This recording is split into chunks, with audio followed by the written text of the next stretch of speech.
আসসালামু আলাইকুম। আমি আপনাদের সামনে নিয়ে আসছি আবার একটা নতুন ভিডিও। আজকে আপনাদের সাথে শেয়ার করব আমরা বিকালে কি করলাম। আমি, আমার শাশুড়ি, আমার ছেলে মিলে চলে যাচ্ছি বিলে। আমরা প্রায় বিলের কাছাকাছি চলে আসলাম। এখানে এসে দেখি আমার ননদের ধান শুকাতে দিয়েছিল, ধান প্রায় শুকিয়ে গেছে, তাই এখন বুড়িয়ে নিচ্ছে। একটা মহিলা এখানে ধান কাটতেছে। আপনাদের এলাকায় কি এভাবে ধান কাটে তা কমেন্টে জানাবেন। আমার বড় যে আমাদের আগে এসে পড়ছে, সে এখন শাক তুলতেছে। আমি আমার ননদের ধান ভুরানোর কাজে একটু সাহায্য করলাম।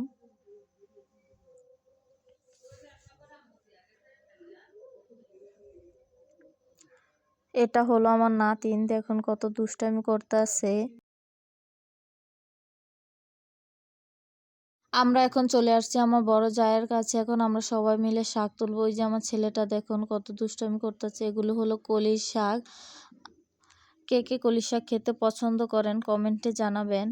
এটা হলো আমার আরেকটা ননদ, উনিও শাক তুলতেছে। মাশাআল্লাহ অনেক সুন্দর করে শাকগুলো তুলতেছে। দেখুন শাকগুলো কত সুন্দর লাগছে। এখানে আবার আমিও একটু শাক তুলতেছি।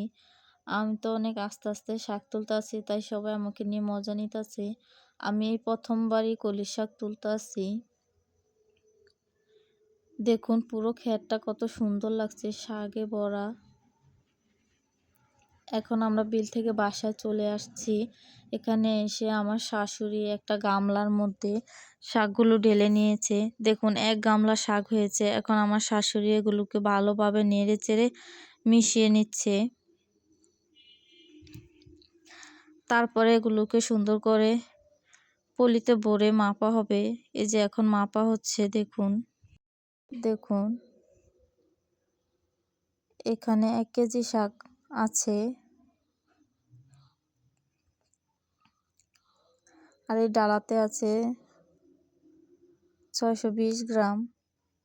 এখন আমাদের একটু টক খেতে মনে চেয়েছে, তাই কিছু খুঁজে না পেয়ে বাসায় কিছু ক্ষীরা ছিল, তা আমার ভাগ্নি ছিলে নিচ্ছে। এখন এগুলো দিয়ে বানানি বানাবো। আপনারা কে কে আমাদের মতো এরকম টক খেতে পছন্দ করেন কমেন্টে জানাবেন। ক্ষীরাগুলো ছোলা হয়ে গেছে, এখন ধুয়ে পরিষ্কার করে নিচ্ছে। তারপরে ফালি করে কুচি কুচি করে কেটে নিচ্ছে এগুলা।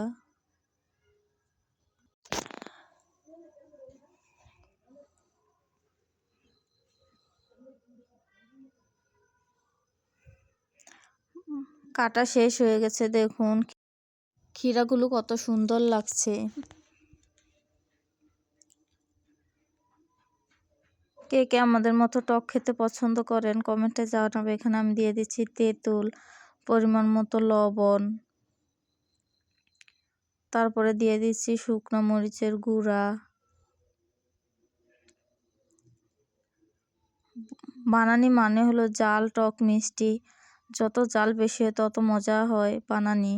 তা আমরা অনেক মরিচ দিয়েছি এখানে। তারপর একটু গ্রানের জন্য দিয়ে দিচ্ছি সরিষার তেল।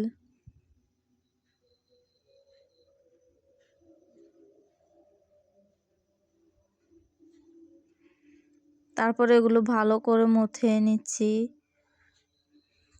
মথা শেষ। আমি যখন হাত ধুতে যাই এখন সবাই আমাকে রেখেই খেয়ে ফেলছে। এখন আমি খাবো। ওয়াও, অনেক মজা হয়েছে বানানিগুলো। এখন সন্ধ্যা হয়ে গেছে। দেখুন পুকুর থেকে হাঁস চলে আসছে বাসায় খোয়ারে যাওয়ার জন্য। আমি নিজেই পালি। এই যে মুরগিগুলো একসাথে জড়ো হয়ে গেছে খোয়ারে যাওয়ার জন্য। দেখতে দেখতে চলে আসলাম ভিডিওর শেষ পর্যায়ে। সবাই ভালো থাকবেন। আল্লাহ হাফেজ।